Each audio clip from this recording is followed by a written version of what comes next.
everybody, welcome back.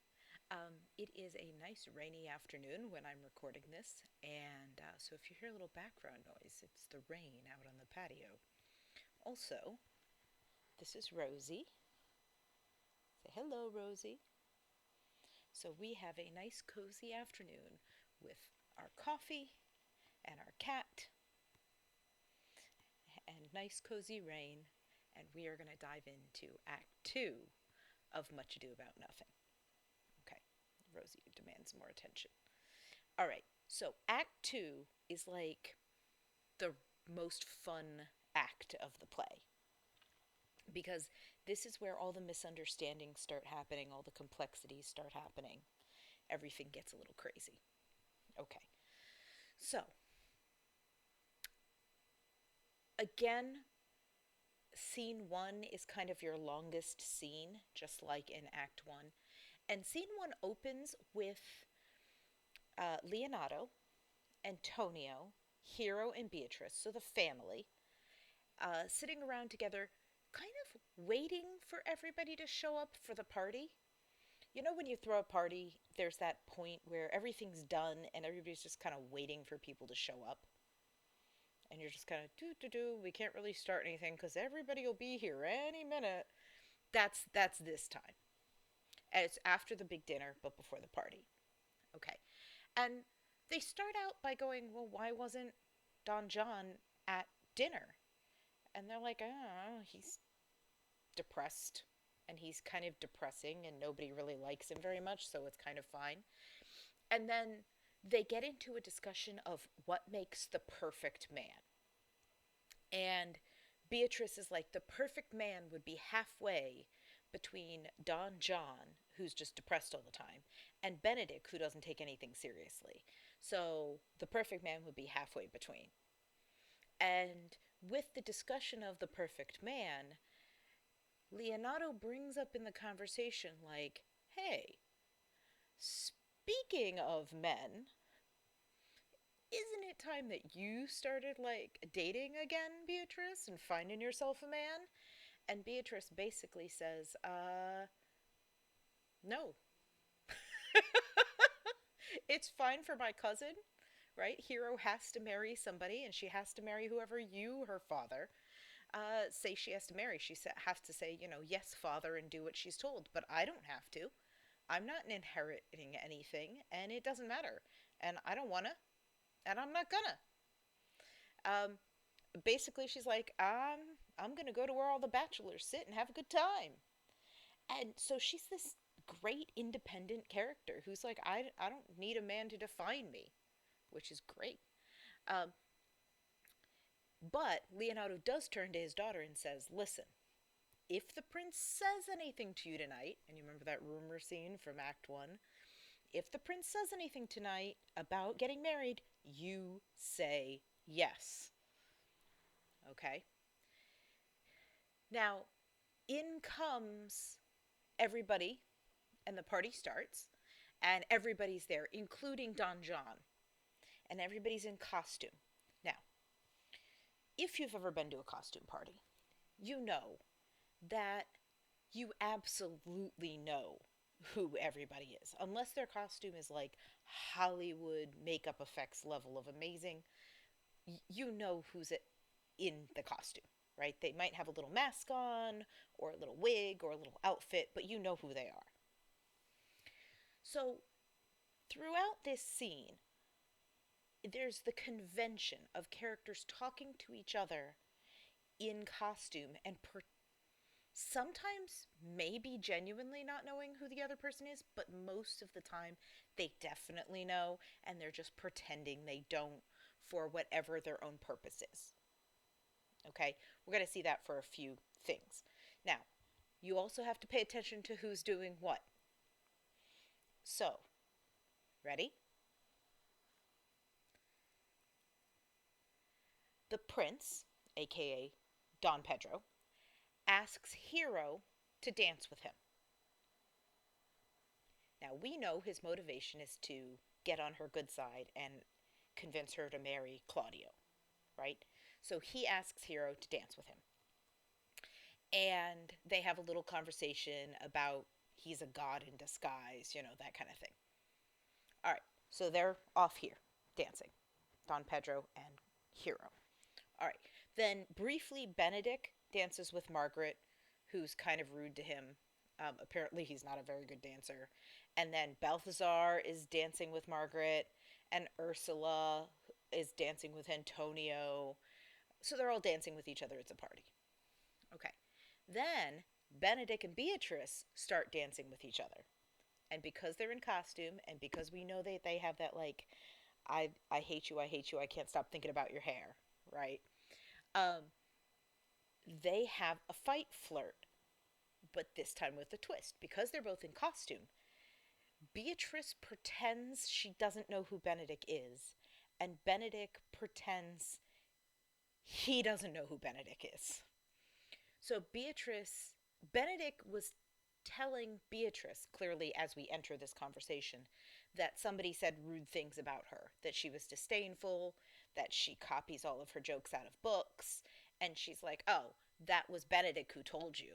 And Benedict's like, oh, I don't know who Benedict is. I'm not Benedict. I don't know who that is. And she's like, oh, are you sure? He didn't make you laugh? You don't know who he is? He's the prince's jester.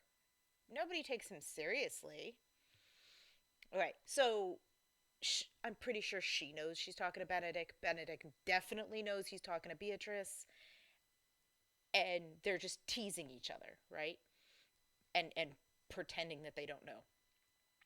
But Benedict actually gets hurt by the idea that nobody takes him seriously and that, people only keep him around to laugh at him. And we're going to see that he's heard about it later. And remember, I said keep an eye on when they have genuine emotions and genuine reactions. All right. So now in come Don John Baraccio, who's like his best friend. Well, I wouldn't even call him his best friend. I'd call him his best minion. Because anytime John is up to something, Baraccio's right there in the thick of it, going, yes, boss. All right. So, Don John and Baraccio go up to Claudio. Now, remember, Don Pedro is off dancing with Hero, and they can see that, right? So Don John and Baraccio come up to Claudio and say, you're Benedict, right? They know he's Claudio. And he says, yeah, I'm Benedict. And they tell him, hey, we know you care about Don Pedro and you're his really good friend, so you should know he's too good for Hero. Hero isn't good enough for him, and we know that he's going to propose to her, but he's too good for him. He's too good for her. He shouldn't. Okay? And they Claudio's like, how do you know? And they said, Don John says, I heard him swear his affection. And then Baraccio backs him up. So did I too. And he swore he would marry her tonight. And then they leave. And Claudio has this little monologue where he feels so betrayed, right? The girl he likes and his commanding officer. Obviously, if Don Pedro wants her, he's going to take her. But Claudio feels so betrayed, and he says, "'Tis certain so. The prince woos for himself. Friendship is constant in all things, save in the office and affairs of love." That's where that famous quote comes from. "Therefore, all hearts in love use your own tongues. Let every eye negotiate for itself, and trust no agent. For beauty is a witch, against whose charms faith melteth into blood. This is an accident of hourly proof, which I mistrusted not. Farewell, therefore, Hero." So he's like, you shouldn't send somebody else to woo for you. You should go talk to the person you like yourself, because beauty twists everything around and you can't trust anybody. All right, and so Claudio does this several times in the play, where he trusts someone, and he should, they're trustworthy, and then someone untrustworthy comes along and is like, you shouldn't trust them, and Claudio immediately goes, yeah, I guess I shouldn't trust them, and then chaos ensues. It's usually Don John's fault. All right, so Claudio is now in a bad mood, Benedict comes up to him and says, Don Pedro wants to talk to you. And Claudio's basically like, I wish him luck, screw him, and storms off. And Benedict's like, what's his deal? And then we hear Benedict talking to himself, having a little soliloquy about how Beatrice hurt him. He says, but that my lady Beatrice should know me and not know me, right? Like that she'd know him so well but wouldn't recognize him in disguise. She definitely knew it was him. The Prince's Fool? Huh. It may be I go under that title because I am merry, yet, but so I am apt to do myself wrong. I am not so reputed. It is the base, though bitter disposition of Beatrice that puts the world into her person and so gives me out, while I'll be revenged as I may. So Benedict is genuinely hurt by being called the Prince's Fool. And he's going to stay on this mad at Beatrice kick for a little while. So in comes the prince. It turns out that Don Pedro, the prince, sent Benedict to go get Claudio, but Claudio stormed off, right? And Benedict's like, I don't know. I told him you wanted to see him, and he left. And they're both very confused. And Benedict says, he's mad at you because you took his girl. And the prince is like, I didn't take her. I just got her for him. And so they talk about it a little bit, and then in comes Claudio. Basically, the prince orders him to show up. Before we get there, before we get there, Don Pedro says to, I'm getting confused. Don Pedro says to Benedict, like, Beatrice is annoyed with you. She says you insulted her, and Benedict's like, I insulted her. She insulted me. And then he has this big long complaint about how she misused him and she was rude and she said he was the jester. And then there's this great line. It says, she speaks poignards and every word stabs. So basically, every word out of her mouth is a weapon against him. And then he asks the prince to basically send him anywhere. um, oh, no, not yet. We'll get there. Sorry. He says people would rather go to hell than spend 1 minute with Beatrice. That's what he says there.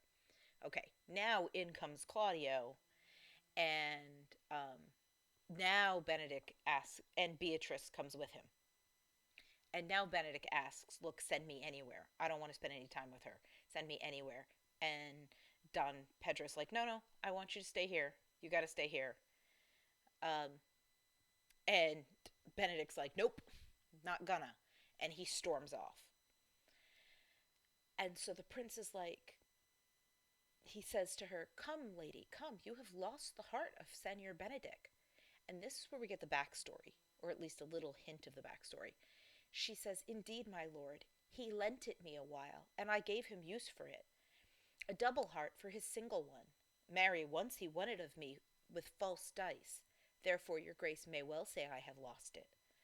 So their backstory is they were in love, from her perspective at least. He cheated on her, and so she dumped him.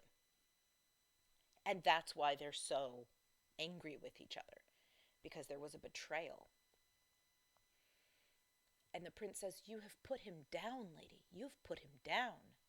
And she says, would not he should do me, my lord, lest I should prove the mother of fools. So she makes certain to keep her distance from him because she still kind of has feelings, and she's kind of afraid they're going to end up in bed together, and then she'll end up the mother of fools. She'll be foolish for sleeping with him and getting involved in him again, but also literally be his child's mother, and doesn't want that. So she deliberately keeps him at arm's length. And then Beatrice absolutely changes the subject and says, like, look, I brought Claudio. You said to go get him. I got him. He's here. All right. So then we have the resolution of the misunderstanding between Claudio and Don Pedro, right? Claudio thinks Don Pedro stole his girl. Don Pedro did not. He did exactly what he said he would do. And he's gotten Hero's consent and her father's consent for her to marry Claudio. Now, you would think, like, this is the kind of problem that Shakespeare could easily string out over a whole play, right? Like, the entirety of Othello, basically, is this misunderstanding. And yet it's solved in the same scene. This is what makes this such a good play. The characters actually communicate. They have a conversation, they solve the misunderstanding, and people leave the scene happy. Communication is key, people. Communication is key. Anyway, so Don Pedro says, I didn't take her. She's yours. Her father agrees that you guys can get married. And Claudio is like, hooray! And basically goes off with Hero. Um, and they want to get married right away. But her father is like, no, we need at least a week to plan a wedding. Uh, and then Beatrice, watching her cousin kiss Claudio, is like, I kind of wish I had that. You know, we know that she doesn't really want to, but she's feeling a little wistful, maybe, especially with all this talk of Benedict. And the prince does something just gorgeous and kind of heartbreaking. Um, and he says, she says, I may sit in the corner and cry hi ho for a husband. He says, Lady Beatrice, I will get you one. Right? I just successfully got Claudio a wife. I'll get you a husband. And she says, I would rather have one of your father's getting, like be getting, right? So, like, is there a brother at home? Hath your grace ne'er a brother like you? Your father got excellent husbands if a maid could come by them. So she's complimenting him and teasing him a little bit, but it really gently is like, do you have a brother at home? Cause, and then he says, will you have me, lady? The prince just proposed to Beatrice. Like, spur of the moment. And she tells him no. But she tells him no in a really gracious, kind way.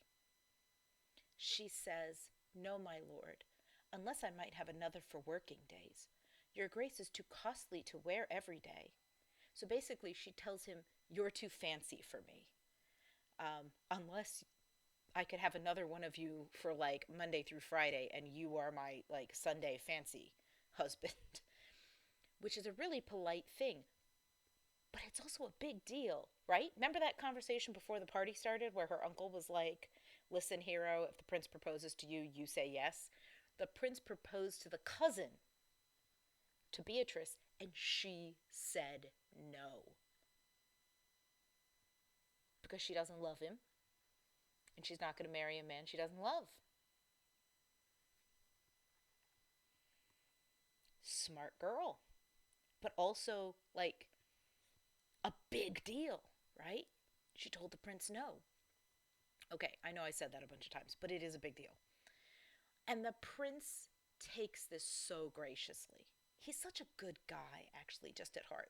He says, your silence most offends me, and to be merry best becomes you. For out of question, you were born in a merry hour. So he's like, you should laugh. You should be happy. It's when you're unhappy. Like, you telling me no wasn't offensive. You being unhappy, that makes me sad. Okay, and then they praise Claudio, they praise Hero. Leonardo gives his blessing. They're going to get married in a week. Everything's great. Okay. And then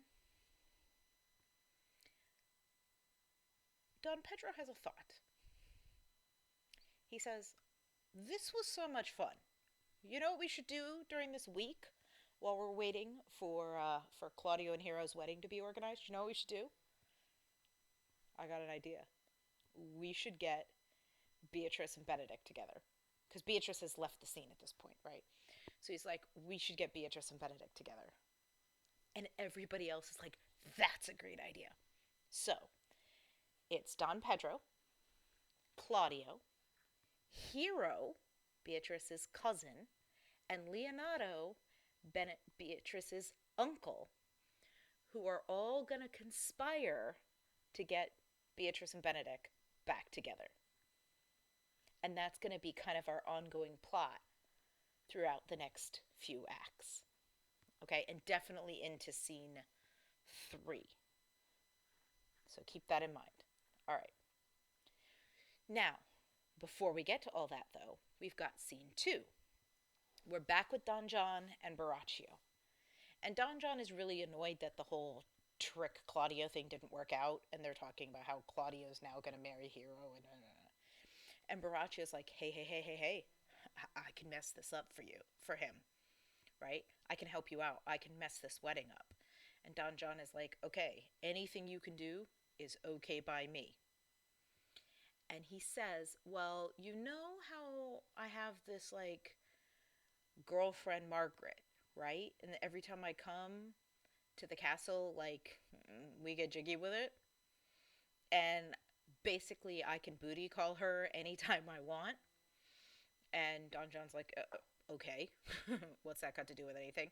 Or she's like, listen, here's what we'll do.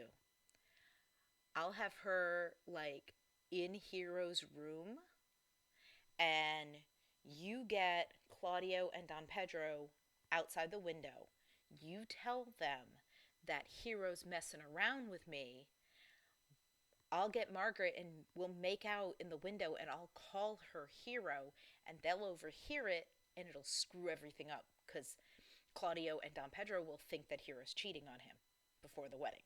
Like, it's gonna work. And Don John is like, excellent plan. We will definitely do that. Anything I can do to mess with Don Pedro is okay by me. All right. So, now we get into scene 3. And scene 3 is so much fun. Benedict is by himself. He's thinking about how Claudio used to just be into being a good soldier and weapons and, like, music and marching and fighting and being with one of the guys, and now he's all into, like, poetry and songs and love. And why would anybody want to do that? Irony. Sorry, knocked my microphone there. Do that again. Irony.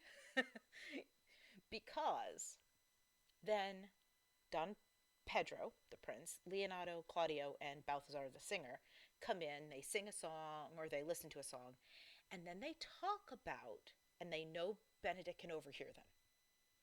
They talk all about how Beatrice told Hero that she is utterly in love with Benedict, sick with love for him, cries every night for him, prays every night for him, writes letters to him that then she tears up, but she won't tell him because she's too proud that he will make fun of her and insult her and reject her. So she's not going to tell him. She's basically just going to die of love for him. And they get Leonardo to back this up so it sounds legit. And they keep making sure that Benedict can hear them. They know he's there on, like, the other side of the wall. And when they're sure that he's convinced, they leave. And then Benedict has this whole monologue by himself where he starts putting the pieces together in his head and decides, okay, well, it's Act 2, Scene 3, line 223, where he says, "This can be no trick. The conference was sadly born. They have the truth of this from Hero. They seem to pity the lady. It seems her affections have their full bent. Love? Me? Why? It must be requited." And to be requited means to love someone back, right? I hear how I am censured. They say I will bear myself proudly if I perceive the love come from her. They say, too, that she will rather die than give any sign of affection. I did never think to marry. I must not seem proud. Happy are they who can hear their detractions and put them to mending. They say the lady is fair. 'Tis a truth, I can bear them witness. And virtuous, 'tis so, I cannot reprove it. And wise, but for loving me. By my troth, it is no addition to her wit, nor no great argument of her folly, for I will be horribly in love with her. I may chance to have some odd quirks and remnants of wit broken on me because I've railed so long against marriage, but doth not the appetite alter? A man loves the meat in his youth he cannot endure in his age. Shall quips and sentences and these paper bullets of the brain awe a man from the career of his humor? No, the world must be peopled. And then he starts practicing his arguments, right? When I said I would die a bachelor, I did not think I should live till I were married. Here comes Beatrice. By this day, she's a fine lady. I do spy some marks of love in her. All right, they sent Beatrice to go tell Benedict that dinner's ready. She doesn't know about any of this. She's being her usual, like, bitter, annoyed at himself. But he now thinks she's desperately in love with him. And every little thing she does and every little thing she says, he overanalyzes to try and find evidence that she's in love with him. So she's like, against my will, I am set to bring you to dinner. He's like, against your will? That means that you want me to come. So, all right, it's that kind of thinking. And so we get to the end of Act 3. Okay, I do have to, at the very, very end of Act 3, there's a little anti Semitism in the line where he uses being a Jew as a negative term for somebody who's stingy or greedy. And that is a really derogatory stereotype. But it was also typical in Shakespeare's time to use Jewishness and stinginess as interchangeable. Um, but I do want you to be aware that it's there. Um, it's used as a derogatory term. It is very unfortunate, but it also gives us an insight into where we were culturally with Shakespeare's time.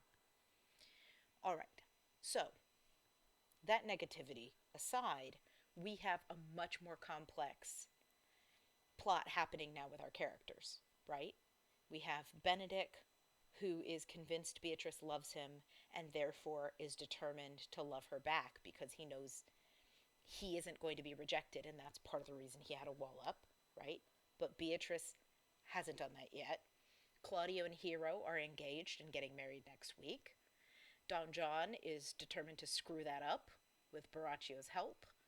Um, Don Pedro and everybody are working together to bring Beatrice and Benedict together, and it's just and everybody's overhearing and gossiping and whispering about everybody else. So go into your character notes, add to your character notes your 7 major characters: Leonato, Don Pedro, Don John, Beatrice, Benedict, Hero, and Claudio. And I will see you back here for Act 3. Until then, bye everybody.